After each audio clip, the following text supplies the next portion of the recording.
Hey, and a very warm welcome to the Into the LightWeb podcast with me, your hostess, Joanna Hunter, metaphysical teacher, spiritual life and business coach, published author, and the high priestess of the LightWeb, a spiritual technology that will change your life. This is the place to be to talk everything under the LightWeb, from consciousness, relationships, to money, to spiritual business, and everything in between. Hi, it's Joanna Hunter here for the Into the LightWeb podcast, and I have got another amazing My $1 Million Lab series here, and I am joined by the beautiful Echo Summer. Echo, come and introduce yourself and tell everybody a little bit about yourself and what you do. Yeah, thank you. So I am deemed the multi-dimensional mentor because I feel like it's been so hard over the years to actually explain all that I do. But I am a 7-figure spiritually guided entrepreneur with multiple businesses and avenues that I lead down, but it all boils down to mentorship at the end of the day, really backed with that spiritual journey. I'm the top leader in a network marketing company, but I also have a completely separate entity and business that is the mentorship side of things, where it's the spiritual coaching. I also have a spiritual community that I run, and really just pouring into women. And my mission really has become, especially over the last few years, which I know we'll dive into, is helping women heal from the hustle. And really why I was so drawn to this podcast is because a lot of what I teach and have done over the last few years is wrapped up in the mindset, the intuition, the spirituality, the leaning back versus the hustle and grind to become a millionaire. And so I've gained more success without the hustle and the grind. So I'm excited to talk about that today too. I love that. So I was a big time hustler back in the day when I built my first 4 6-figure businesses. And I find, and I love, and at the time, I don't think I really had a better way to be. And I think so many people get caught in that hustle trap. You have to, and it all stems from the money block. You have to work hard for money, right? And then we learn the hard way that actually kind of sucks. Yep, absolutely. You grow up hearing money doesn't grow on trees, we can't afford that, or, you have to work hard and, long hours and then we watch it be done and we're like, okay, well, that's how it's done. We don't know any better, like you said. Yeah. Did you have your own in-run with like your own sort of run-in with hustle? Was there a part of you where you were like full on hustle, hustle, hustle?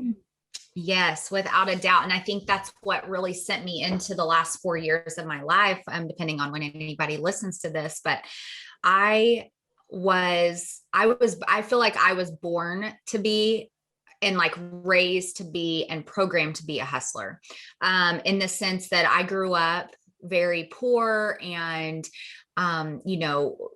lots of trauma and all of that. So I raised myself, and we didn't have any money. So I was always like, had that mindset. Like if I wanted anything, I had to work really hard for it. And so with that programming growing up, and then into my teenage years, I had to get a full-time job at 14. And so from that point forward, that full-time job, I knew if I wanted to have money, I had to work. That didn't, I was 14, I was in sports and I was in school. So I was like, I was a go, go, go. And that's just what I knew. And so as I got older, I just had that in me. I was always hustling. I was always grinding. I was always searching for that next level. And I really did that when I joined my network marketing company. It was like the thing, right? Go to the next rank, hustle for the next paycheck, grow this, da, da, da, da, da. So I did. I worked the 18 hours a day, and looking back, I don't know what the heck I was doing, because nobody needs to work many hours in a day and call it work. But I was grinding and hustling and pushing and pulling and dragging. And what happened is, as I got to the top, what I thought was the top, right? And looked around, and I had massive dis-ease in my body. I was so unhealthy and so sick. I had really acquired an addiction, an alcohol addiction. I I was just absolutely exhausted, miserable, overwhelmed. And I knew I was like, I don't care if I have 7 figures in the bank. Like, this is miserable. Why would I, why would Why am this? I doing this to myself? Yes. And so that's when everything changed. When I got diagnosed with neurological Lyme disease and I realized that I had acquired the addiction that I swore I never would, because I grew up with, in an alcoholic home, and just all, I looked around and I was like, this is not how it's supposed to be. I felt it in my heart and soul. I was like, this is not. And that's when I embarked on my spiritual awakening and like woke up and healed myself of all of those things, including the hustle. I think it's really interesting that you brought up the hustle and the network marketing, because I've had my own dances with network marketing, in which, it's, there's a lot of people that have a lot of opinions about network marketing, but I think it's a fantastic business. And I think 100%. it's a fantastic business model. And especially there are certain women who would maybe never, ever own their own business. And network marketing is so amazing. It gives an opportunity to a woman who may never have the opportunity. And I love this. But I also feel women like me and you, we thrive in that environment because there's almost an addictive quality to the environment, right? It Because is 100. we've been starved of affection. We've been taught to hustle our ass off, so we are not afraid of hard work, right? And then Exactly. as soon as you get to the next level, someone's like, woohoo, yay. And we're like, oh my God, they're actually Uh-huh. happy for me, and it That creates its own, validation. yeah, it's the validation. It creates its own little cycle, doesn't it? And I love that you were able to, because what happens is quite often a lot of women, they wake up to, oh my God, this is not the way that I want to live my life. I don't want to work these 16-hour days. I don't want to do these things. And you're right. Like, no woman has to work like that. But there you are, and you find yourself, and you're like, and what happens is and I feel it's a tragedy in a way, both for the company and for the person, that they walk away from these giant networks that they have created.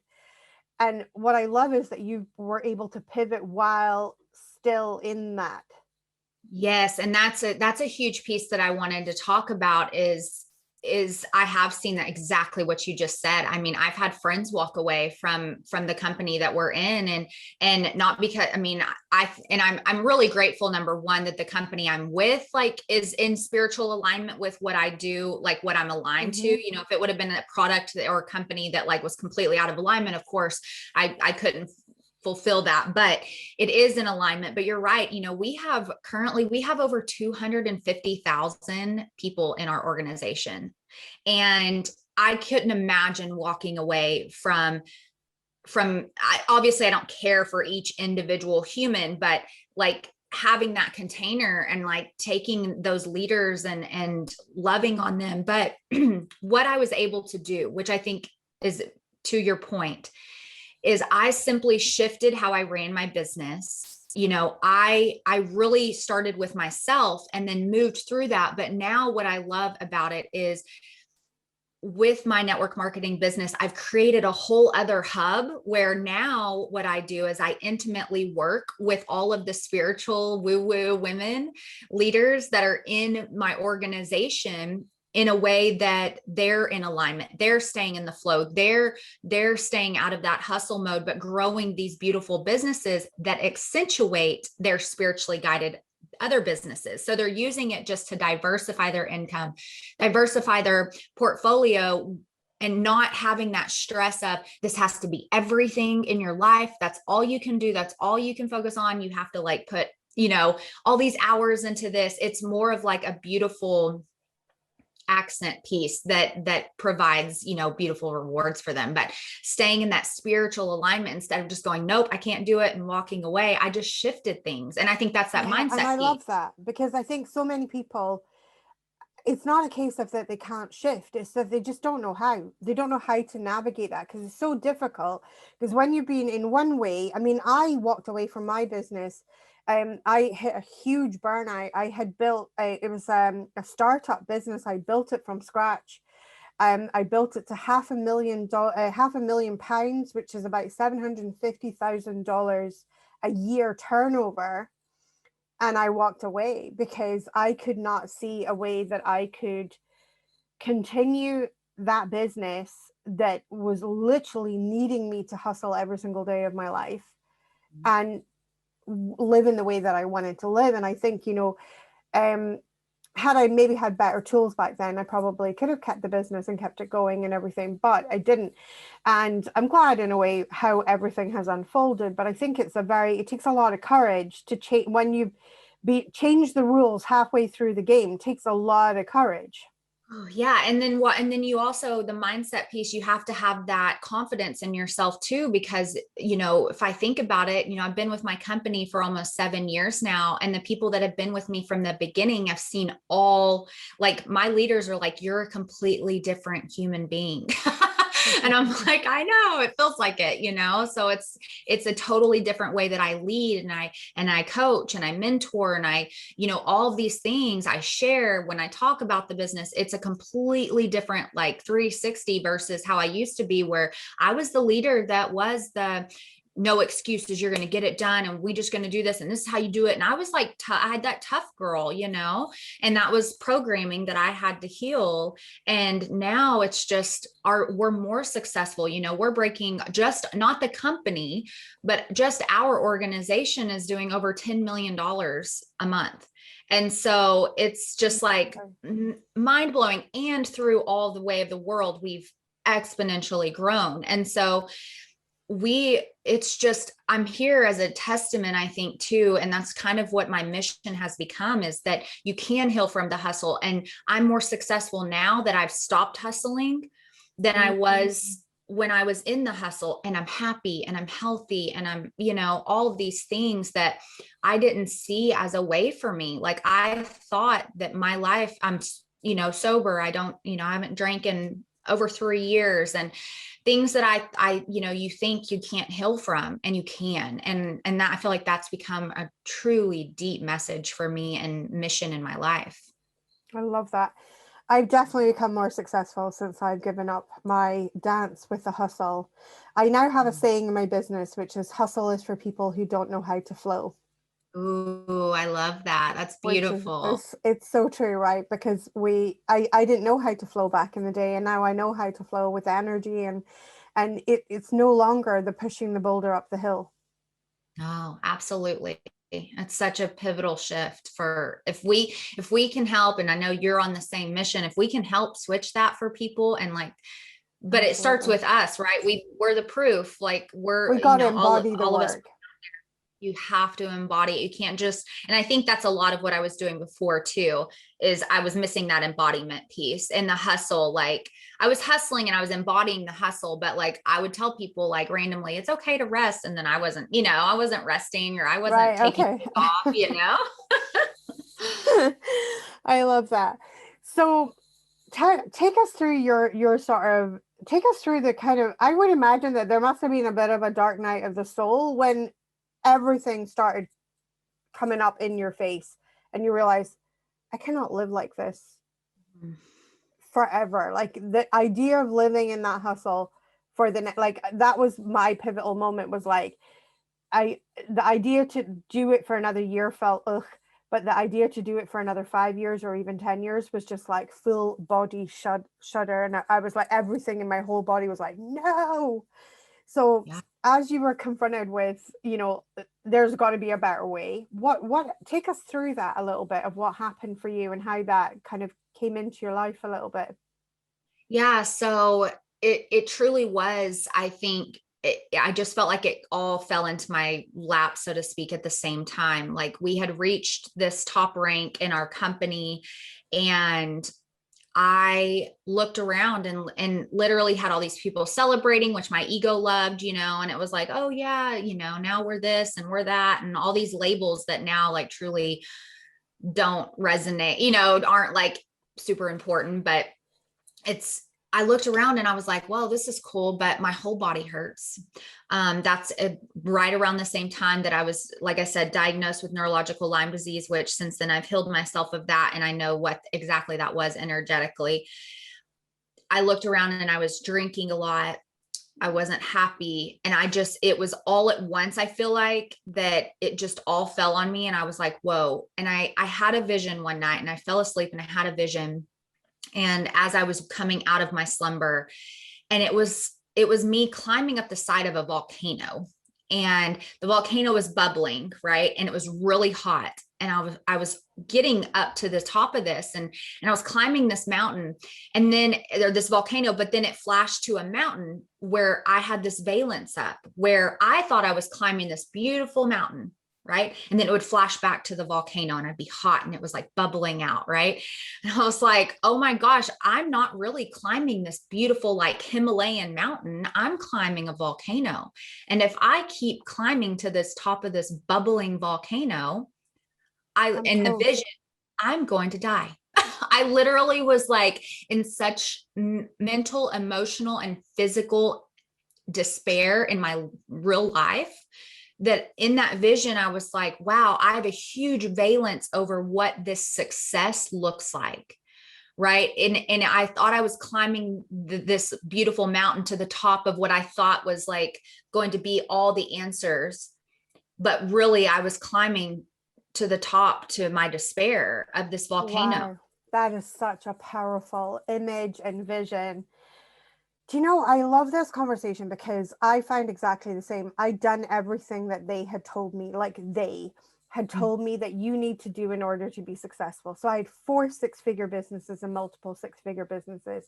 I had married an amazing man. I had beautiful, healthy children. I had even the picket fence. You know, I had all the things, right? And on paper, I should have been freaking ecstatic in my life. I was right at the top of my game. I was winning like so many business awards. I won Young Entrepreneur 2 years running, things like this, right? Like Young Entrepreneur of the Year. And you know, I just had awards coming out my everywhere, and everyone was like, "Oh my God, you're amazing!" And I remember feeling like I am literally the walking dead. I am dying inside. Yeah. And it was, and I can really see that image of I did the same. I got to the top of the volcano though, and it wasn't I nearly died. It was just by sheer determination I am still here. And so I am, but I think that this is the thing is, and I remember having a discussion with one of my clients, and what we realized is with I identify as being Generation X, which is not, I'm not millennial, but I'm definitely Generation X. And then we've got the baby boomers above. And one of the things that I realized was that in what I felt was that we are often working with a baby boomer's idea of the dream, right? Which is a couple of holidays a year, a nice house, a nice car, healthy kids, and, you know, like a marriage and kind of a slightly 1950s in there as well, right? Like the little 1950s bubble. And then yet we also have like with I feel like with the sort of millennial generation, there is like the much more emphasis on experience and wanting to do things and feeling and having things, making memories for life, things like that, right? And I think so many women, we get caught on the side of the volcano thinking we're climbing the mountain, thinking we're climbing to actually what is our parents' dreams. Mm-hmm. As opposed to, did we ever stop and ask ourselves, what is it that I wanted? Yeah. And that was huge. So I had got basically to the pinnacle of what I feel like was my parents' dream. And not that they had put that on me. I had just adopted that as, oh, but this is the recipe for happy life. Right. You got to have that. You got to have it looking like this. And then, of course, you get there and you got it all. And you're like, oh, this is not making me any happier. Mm-hmm. So take us through the deconstruction. Take us through, like, what was the things that you began doing to shift? And you started this deep inner spiritual journey. How did that look? Yeah. So once I almost like you died at the top of the volcano. And I think what's beautiful, and to preface this, I think it, you know, I think because I did have that addictive personality, that hustle personality, and I know you can probably relate to this, I'm really stubborn, and I'm strong in my word, and I'm strong in, if I say I'm going to do something, I'm going to do it. And it, you know, this, that, and the other. Well, I think that definitely helped when it was time to flip the script, because I decided no more.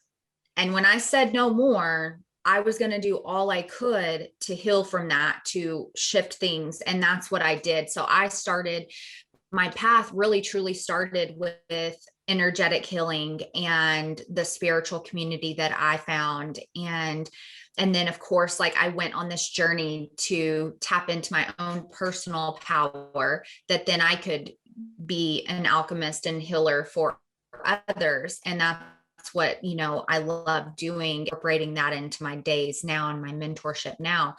But I dove deep into the spiritual world, and it was obviously all encompassing, because I'd been a life coach for 12. Today I've been a life coach for 12 years, right? Mm-hmm. So I had known, you know, I knew better, but it's always easier to teach others than to take our own advice. We have to learn to be our best client, right? And so I was like, okay, I'm going to turn into my best client. I'm going to turn into the best version of me, so that I can be that shining light for other women to come out of whatever they're working through. And again, I'd been coaching women through life and business and transformations for a long time at that point, but it was time for me to do the work myself. And so I dove deep into my spiritual journey. I started getting healing. I started slowing down. I cut my hours in half. I cut how I showed up for people. I set healthy boundaries and standards for my life, my businesses, and I just went inside more. I needed to discover who I was, like you said, what made me happy, what I wanted. And at the end of it, I still want all the freedom and the abundance and all of the things, but not rooted in hustle, not rooted in fear. That was another thing. I had to clear a ton of fear out around, if I stop working so hard, if I stop the hustle, where's all my money going to go? Is my business going to fall apart? Am I going to do any, you know, what is going to happen? And I realized, oh my gosh, like, it's going to be okay. And it's been okay. And it's been more than okay. And because I've been able to deconstruct that hustle in me through energetic work, emotional intelligence, you know, all of that beautiful inner work, which I always say, you know, it's the as above, so below, or, you know, as within, so without. It starts here. And I think so many times, especially high achievers like us, we seek that external validation, the answers, the knowledge, all of that outside of us. But when in reality, it's all within here. And so if we can keep tapping into that, that's where I've found my answers.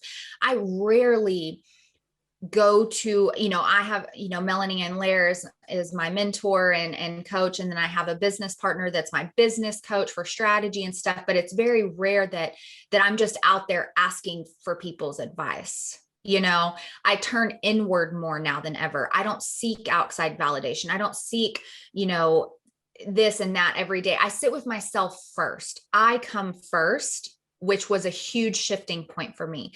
I come before my husband. I come before my son. I come before my leaders. I come before my businesses. I come before the dishes. I come before it all, because if I'm not taking care of me, if I'm not in alignment, mind, body, and soul, if I'm not happy, if I'm not feeling energized, I'm literally that cliche of pouring from the empty cup. And then I am giving half-assed versions of myself to everyone and everything around me. But if I fill myself up first, if I make sure that I wake up every morning and I go, okay, my intention is to feel this way. How am I going to make sure that I stay that way? And almost 90% of that answer is always being intentional, slowing down, and breathing. And it sounds so basic and so simple, but I was such a It's so difficult to do for some of us without going straight into the to-do list. Yeah. And how often do we, especially as women, catch ourselves? Like I would catch, and I still do it to this day sometimes, but I immediately catch it. But I'll be like half sprinting through my house, like to do the laundry and to do the dishes, and I'm not going anywhere. Like, what? I work from home, or I work from, like, I make my own life, my own schedule, but I catch myself trying to get things done, you know, and I'm just like, whoa. And that's when I stop, and I have a practice that I use where I stop and I check myself and do some breath stuff. But it's like slowing down down brings you more clarity, more inspiration, creativity. Your brain is actually able to get the oxygen it needs to actually tap into your power. And so deconstructing that was a lot of just going inward. And that's scary for a lot of people that have been go, go, go, high achievers, push, pull, hustle, grind, right? Slowing down, that you have to start clearing out, which you have to clear the fear that everything's going to fall apart because you have been so attached to being that person that thinks that you're holding it all together, right? Yes. And I think that was a big surprise for me, was when I started building this business. I built this business from a place of complete intentionality, which was that I was never going to build it from a masculine energy. I was going to build it from a purely divine feminine energy of being in my being. And it meant to be slower, and it meant to be, and not none of the hustle, none of the stuff before. And then the biggest challenge in building this business has been shutting down the mind monkeys that says, yes, but you're launching this thing, you need to, and then the to-do list starts and going, no, I'm going to lean in and just go with what feels good in my being instead. And then color me surprised when that has brought more results than me trying to make it all happen, which was my MO for like at least 15 years of my life, and then to be in this business and be like, and it just comes with so much more effortlessness. And it is that shutting down of the go, go, go. And it's so tempting because it's how we've done it for so long. And then we've got to learn that there is a different way to be. And I was smiling when you were talking about, I have to be the one. I actually, when I went through my healing journey, I wrote a book at the end of that journey, at the end of the healing journey, where I have really felt like I had healed a lot. I wrote a book, and it's called Get Selfish, The Way Is Through. And it's all about putting myself first. I come before everything else. And I was kind of really, really smiling at what you were saying, because like we think it is the most selfish thing in the world to do, to put ourselves first. But actually it's the keys to liberation, because we do not matter to anyone really until we really matter to ourselves. 100%. I couldn't agree more. Yeah, I think that's a huge piece of it, is that self-love piece. And that was, you wrote a book, and that was one of the first things I did a love yourself course. And I just like put it out there. I was like, this is what is helping me. And of course that goes into the relationships and communication and all of that. But yeah, I had to put myself first. And something else you said, the hustle is, for me, the hustle is easy, right? It's easy to go to those lists. It's easy to go For push, me, push, very push, easy. because we know what we're capable of, right? But the hard, challenging, transformational piece of it is the leaning back, is the divine feminine of receiving and allowing, right? And that's the challenging part. And so I always think, when I see overachievers, and I know they think it's hard, because it is hard. I'm in the sense of like, you're exhausted and it's just, you're not happy and all of that. But the challenging thing is to lean back and receive and trust and do the energetic work, the emotional intelligence works. And on the other side of that is the true success, the true, like you said, liberation, the freedom that we desire is on the other side of that challenging work, not the hustle. Yeah, and I love that you said that, because I have found, there's so many things that I've used in my own life, like for instance, reminding myself that rest is a spiritual practice. And treating it like a meditation practice. If I go to my meditation pillow every day, I can also do that with my rest and see it as a sacred spiritual practice. That has been huge for me in being able to give myself and allowing myself the rest that I need, because the hustle is, for me, it has always come easy. And it is the not doing that is the challenge. The other thing that I love is that there is no growth outside the comfort zone.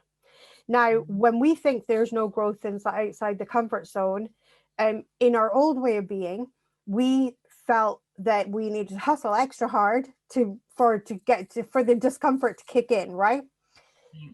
But Yeah. actually, there is such discomfort in the rest. And that is also outside the comfort zone, right? So if you slow down and it is not comfortable for you to slow down, guess what? You're nailing it. You're already outside your comfort zone. You're in the place where miracles live. So this has given me like life in being able to give myself the permission, because I know that it also takes me out of the comfort zone. The work has become, even though logically it feels like, oh, well, it's really simple. You just stop, you don't do anything, like you rest. The mind's like, oh, but that's a discomfort.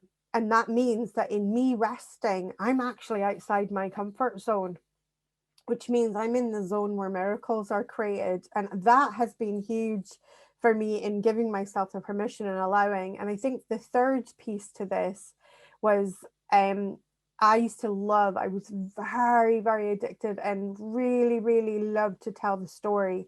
There is no one that can do it, and no one else out there, and there's no one to help me. And I realized these were stories of my own construction from my traumatic childhood of having to like do so much myself. Mhm. And then realizing, but Joanna, you never allow anyone else to help you Yep. because you Yep. want to control it all. And it was like, oh, I don't like that mirror. I don't like what I see in that mirror. But being able to like let go and say, oh, actually, you know what? Maybe I could let somebody help me here. And in letting other people help me, I've also had to really be confronted with another energy that has massively taken me out of the comfort zone, which I now recognize as an energy born of my trauma. And I'm sure you will agree, the need to control. Mm.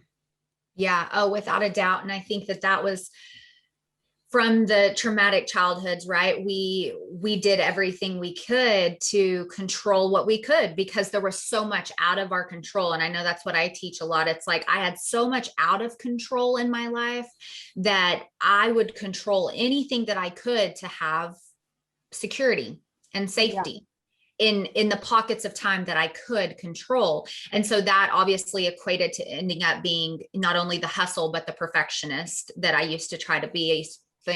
Try to be perfect. Don't let anybody know about your trauma. Don't let anybody know what's going on at home.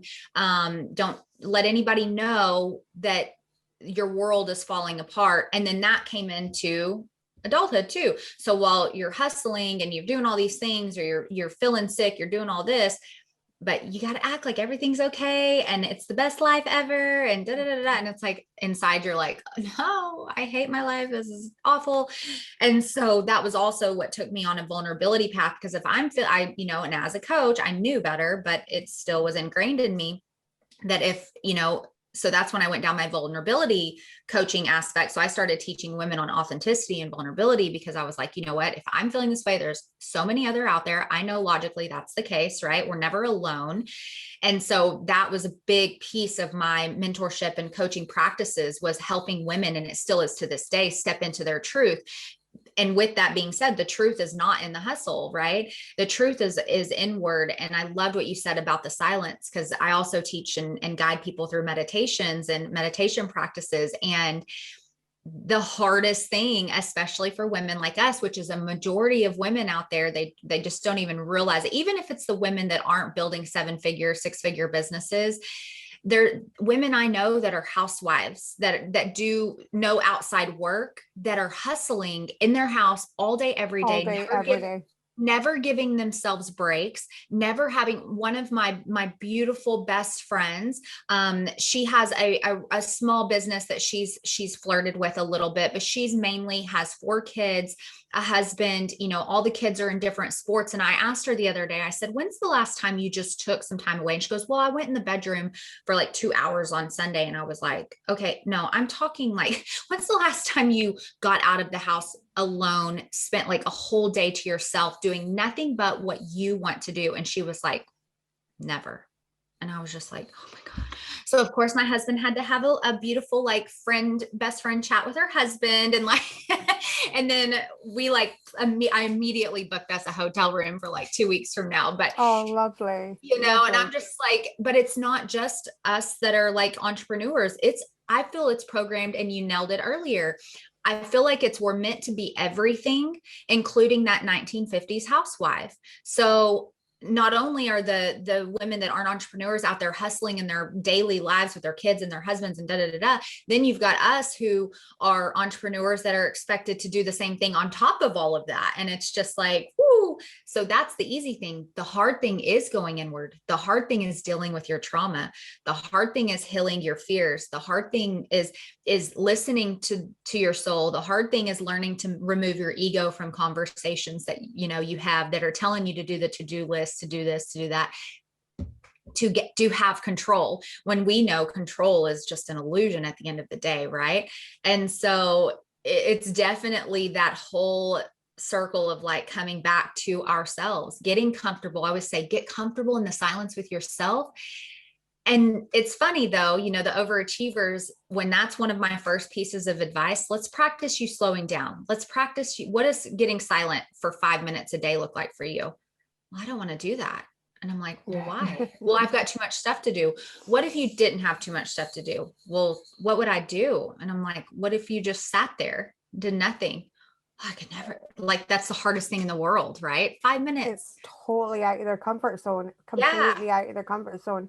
And it was me, I was totally out of my comfort zone. I was out of my depth when it came to resting, because I didn't really know what it was like. And it also filled me with, it terrified me to a certain degree to rest, because do nothing. So what do I do? And it's like, you do nothing. Yeah, but while you're doing nothing, what do you do? And it was like that. No, you actually, you do nothing. No, but like, I don't know, do I make a to-do list? Well, no, you just do nothing. And the do nothing isn't laying in bed like this on your phone. No, exactly. It's full permission to actually do nothing. Exactly. And I think that's where a lot of people think, oh yeah, I rested, but did you rest your mind, your soul? Or did you just lay in bed answering emails or scrolling social media? Like, that's not full rest. It's resting your physical body. Mm-hmm. But even then, energetically, we know that's not truth, because you've got all the stuff firing off and the things going on energetically that are making your physical body, do what it's doing. So it's it's all encompassing, but I definitely do think it comes back to going inward. And a lot of overachievers don't want to hear that, because the hustlers want the A, B, C, do this, and then you're going to get this. Because we knew that if we hustled enough, we would have this result. If we did this enough, we would have this result. Whereas, or if you had the super duper strategy, right? Like, it was like, if you got a leading strategy, right, you could 10x your results, right? Like, that's the story, isn't it? And you could, at the expense of your sanity and your health and, all of that kind of stuff. And so I think that's definitely, and I know that's part of your mission, is helping women, and I know it's for me, get out of that masculine, like the imbalanced masculine. Of course, we need the divine masculine aspects to get things done, but there's such a different avenue that doesn't have to result in self-sabotage and health issues and spiritual disconnects and all of these things that I just see women. It's when I opened my eyes to what I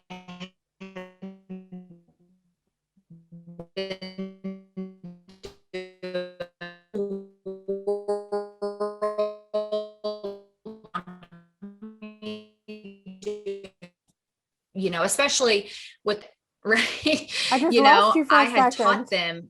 Oh, can you hear me now? Yeah, I can hear you now. I just lost you for a second. Oh, sorry. I live out in the country. So, that's okay. So I taught them to hustle like that. So when I came out of it, I had to re-guide them, if you will, to like, okay, this is not how I realize this is not healthy. And so that took some trust building too. And then of course my mentorship business is all based in the feminine and, but also getting stuff done just in a different way. Right. So when I'm coaching, these entrepreneurs from different network marketing companies or realtors or whatever, I'm able to give them that piece. And that's what I think is so beautiful about like our stories being so similar is we can show them both ends of the spectrum. And usually they're in the hustle and we can show them what's on the other side because we've lived it. You can't, we get to speak from it. Absolutely. I mean, I love that. Yes. And that's, I mean, I always think that my hustle years was training day for spirit. I love that. Like that was my training day for spirit. And they put me through my paces so that I could be the coach that I am today and see both sides of the spectrum so beautifully. So, and like I say to my clients, I'm like, I don't lie to me because I can sniff hustle from like 50 paces. Like I know where you're hustling because I did the same thing. You can feel it. Like I can feel it. I feel it. I can smell it. Energetically, I'm like, okay, well, I can feel that you're really acting frantic right now. And you just said hello. So like we need to talk. But yeah, it's definitely been a thing. And I think, what you said about people have asked me, and I'm sure they've asked you too. Well, you have a 7-figure business and multiple 6-figure businesses and all this stuff now. And you had the 7-figure business when you were hustling, but do you think that do you regret it? Or do you think you could have done this without? And I said, I don't even go there because I don't live in the what ifs, if whatever. But just like with my traumatic childhood, this is the example I use. Just like with that, I'm so grateful for what I experienced. I'm so grateful for all of the challenge. I'm so grateful for the hustle because I wouldn't be able to be here sharing my story, sharing my insight, and hoping that my hindsight is your foresight.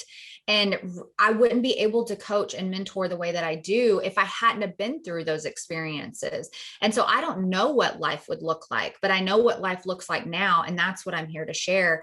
And I'm here to hopefully keep women from allowing themselves to get to the place of complete burnout, complete exhaustion, and to shift it before it even gets there so that we don't have just continuous stories of, I did this and then I came out the other side. Well, what if we taught it where, I started to go down this path and then I completely shifted and now I built my entire business and 7 figures and beyond because I lean in and I lean back and I do the things that are good for me. And I never had to get, but I think also we get it, people out there, and I've seen it, and we've learned this through Melanie, I think too, get addicted to that fairy tale. Like it doesn't always have to be the down in the dumps to the, what if you just kept compounding the greatness and like compounding the good and anchoring that in versus having to get to a place where you have to dig yourself out just for a story.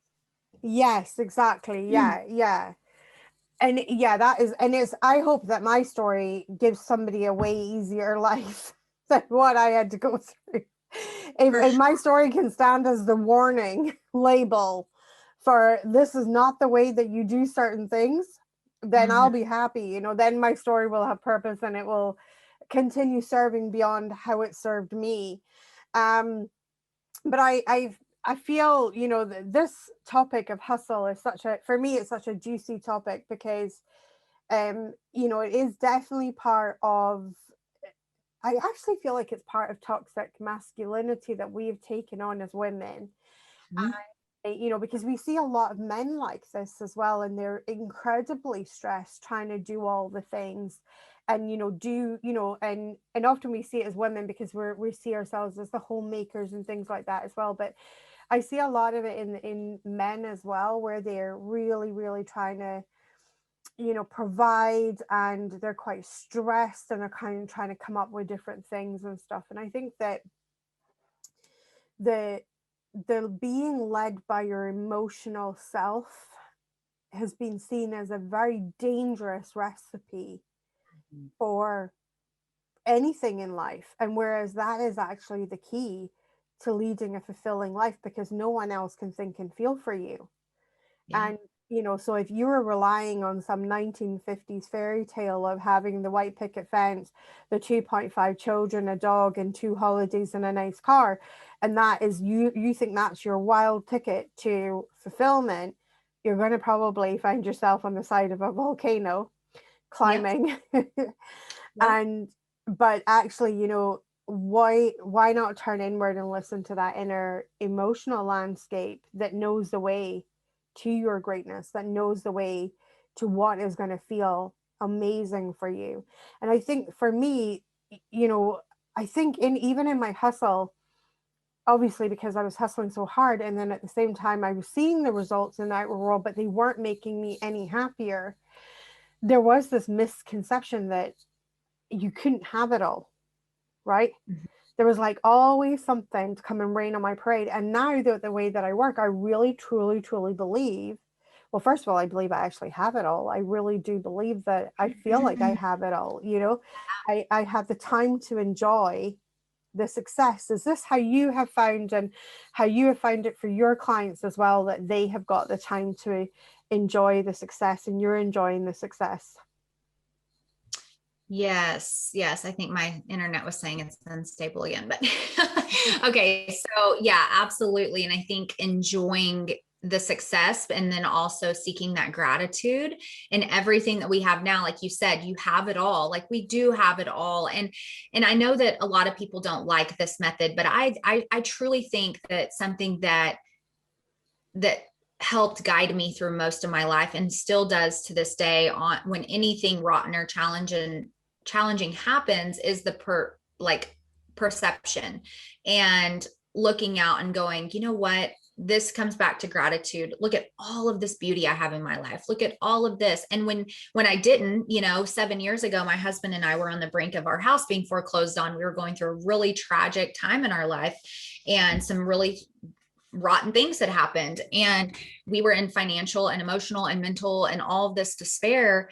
And we would still sit around and make gratitude list. We have a little bit of food in our fridge, right? We've got a roof over our head. We've got this when most of the world doesn't have that, right? And so we'd always bring it back to that gratitude. And that doesn't mean that we didn't desire more and all of that, but it came from a place of gratitude and being happy for what we had. And I do always mentor and coach, whether it's in my network marketing business or my private clients or my programs or whatever. Like, you have to be in a state of gratitude to attract more things to be grateful for. You can't be not happy with what you have and then expect the universe, source, creator, God, whatever you want to put a label out there, it to say, oh yeah, she's ready for more, when she doesn't even appreciate what she has now. And so really leaning into that, and also the celebrating, like you just said, celebrating the successes, no matter how little. Some people need to celebrate that they got up out of bed today. Do that if that's like where you're at in your life, but celebrating every little success puts that gratitude out into the quantum field, right? And it just Absolutely. brings and attracts you more abundance. But you have to be grateful, because again, I feel that it's like, if you're not grateful, then the universe sees that and it's like, well, then she doesn't have room for anything else. Like, if she can't be grateful for this, how's she going to be grateful for this? How's she energetically going to have that space for that? And you have to, and that's also goes back, I mean, I could talk on this forever, but that also goes back to the inner work and like decluttering your life to even have space for what you desire. Because if your life right now is filled with all the things you don't like, all the people that annoy you, all the fears, all this, until you start to declutter your life, mind, body, soul, you're not going to have space for the abundance. You're not going to have space for the clarity and the creativity and the inspiration in your life. I fully, fully agree with that. I mean, that's such an important part. And I think also as well, I mean, the way that my spirit team always say to me, you're either attracting it in or repelling it out. Mm-hmm. And we attract it in through the virtue of gratitude, and we repel it out when we're ungrateful for what we have. Yeah. And it's such a huge lesson that, yes, you may be in a house, and yes, it may not be the house that is your dream house, but you have a roof over your head. And it's just starting from where you're at and Mm-hmm. then allowing the energy to expand in increments. And I remember once life coaching a client who had been 12 years on antidepressants, and she really in her mind, when she first came to me, she was in a very dark place, and she felt like her marriage was going nowhere. She had these children that were full on, they were really hard. You know, she had a job she hated. Like, it was just this laundry list of everything I don't like. And we began with gratitude. And at first she was like, I don't really can't think of anything. And I remember taking it back to the real basics for her. And I said, well, you've got little children. And she said, yeah. And I said, could you imagine doing the washing, like washing of their clothes by hand?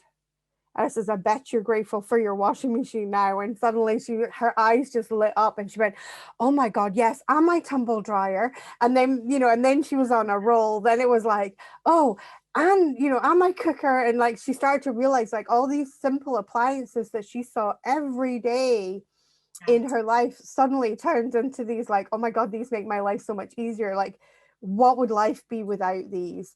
And you know, and then we start, even though the car might not be great, it's still taking you from A to B, right? So like it works, you know, like, yes. And suddenly it just builds and builds and builds, and we start to see, actually, you know what, we're like really freaking blessed here, and nothing in that outer world has changed. And but the perception is so important to get that changed.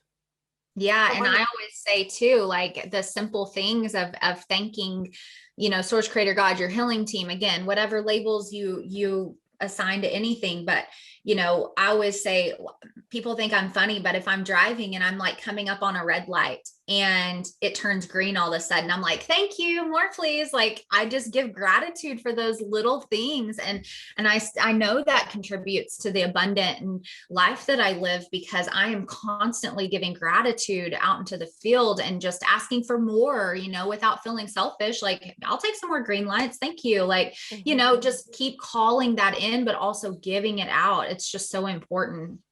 I love it. I love it. What I want to ask you is, how important, obviously we talked a lot about mindset, but how important is mindset and intuition now to your success? I love that this is like a piece of your mission right now, because I feel like it's everything. um, because I feel like, honestly, with the mindset piece, I mean, it's pretty obvious with all that we talked about, but the mindset is just, you have to have clarity, and you have to know what you desire, and you have to know that what you're capable of, and you have to have that mindset that you can have it all, and that you can do it without the hustle, and you have to be solid in the mindset in whatever it is you believe. We are all going to believe different things in different ways, but you have to be solid in that. And that's, you know, knowing your truth and having that clarity of mind. Without a doubt, mindset plays a huge role. You could have all the strategy in the world, and if you think that it's going to fail every single day, and you hate life, and you have a negative outlook on life and people and all of these things, and you just are doing it to get to the top, that's where that hustle comes in. That's where it's that masculine, I'm going to do it because I know if I do it, it's going to get there. And then you're going to get there and you're going to be burned out and exhausted and unhappy. So you have to have that mindset to accompany that. And diving deeper into the intuition piece of that, like, my soul guides me in everything that I do now. My soul, my healing team, and source. Like, again, I always go to myself first. You know, I always say, you know, intuition is the language of my soul, you know, that instinct, that knowingness. You know, my claircognizant channel is like my strongest and clearest channel, because I just know, like, if it's right for me, I just know things, and letting that intuition guide me in everything that I do unapologetically, because I think a lot of times we get those instinctual hits, or that intuition, to not do something, or to do something, or to go this way, or to do it this way. And we second guess ourselves. We let our small self, the ego, try to deter us, or old programming from the collective of, well, that's not going to make sense. Right.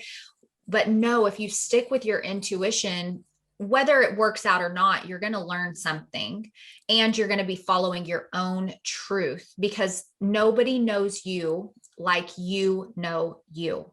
Nobody.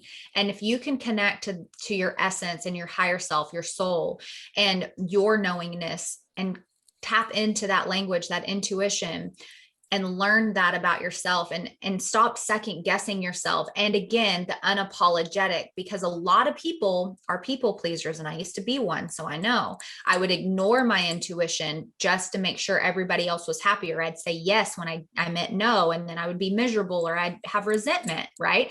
So once I healed that through this journey, the people pleasing aspect, if I, say that, for instance, I've been asked to be on podcasts and I like tap into my energy, and usually I'll get an immediate yes or no. Right.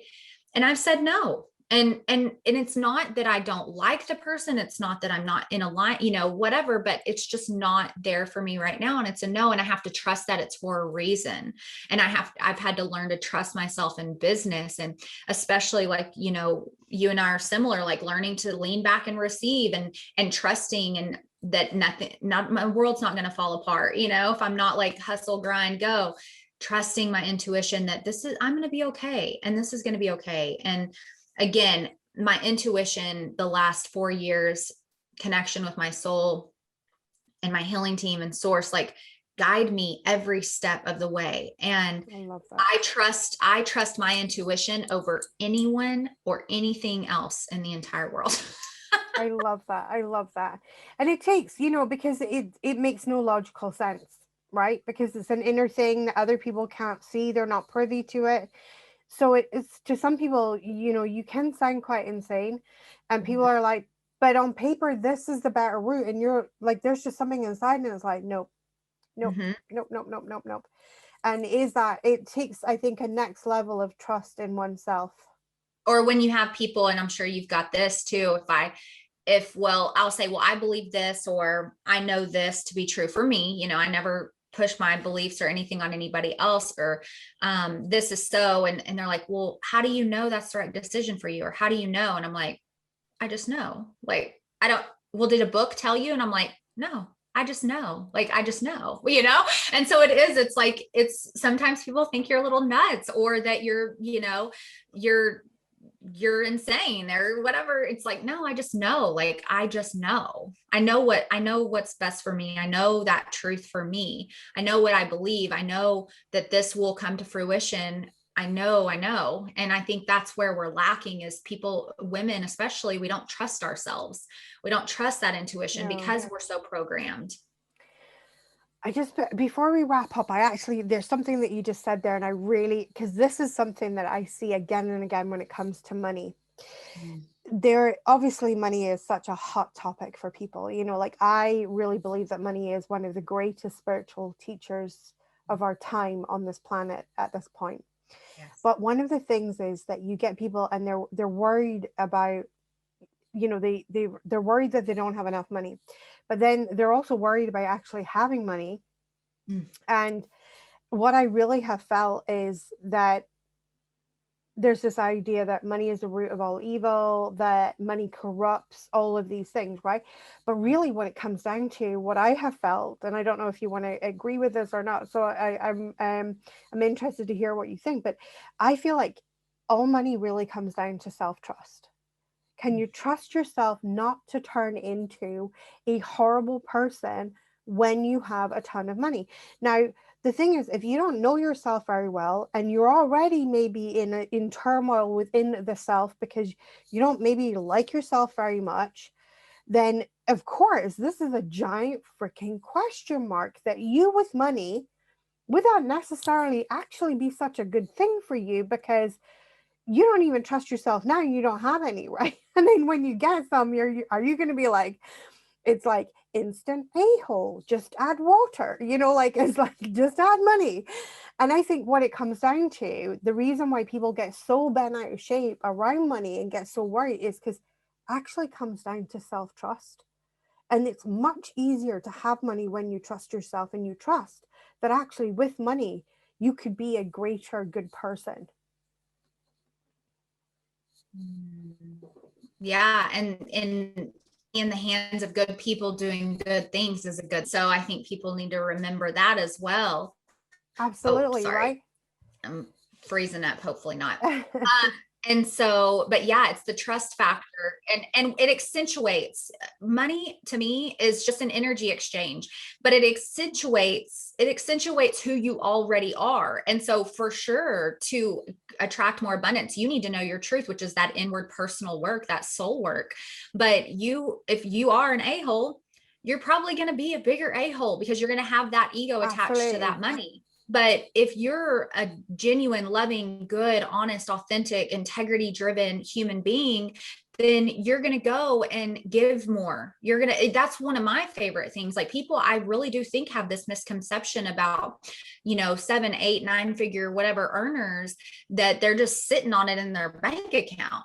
No, the way that we're able to give now and help people and love on people, and without expecting anything in return, which is a huge piece of giving for me, Massive. is massive. You can change the world in such beautiful ways, but you have to have that innate feeling to want to do that when you don't have anything.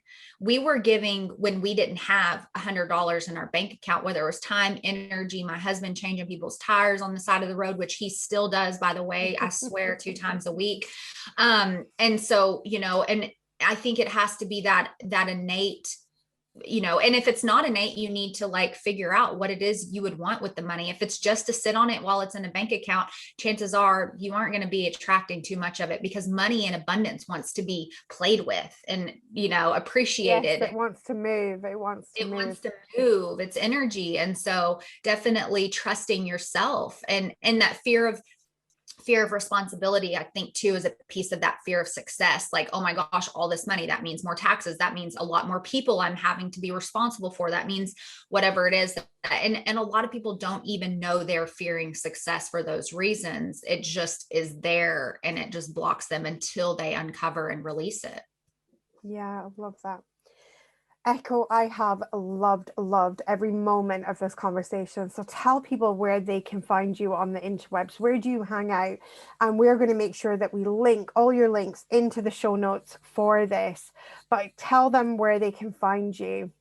Yes. And I just am so honored that you had me on, and I have loved every second as well. So thank you so much. Instagram is where I usually hang out, and it's just at Echo Summer Hill. And that's where I spend most of my time. I also have a new podcast out as well called Soul Sessions with Echo Summer Hill. And that is another place. I'm on Facebook. You can find me there, same name. I have a personal profile that most people follow, but I mainly hang out on Instagram and then my podcast. Oh, fantastic. Thank you so much. Thank you so much. I appreciate it.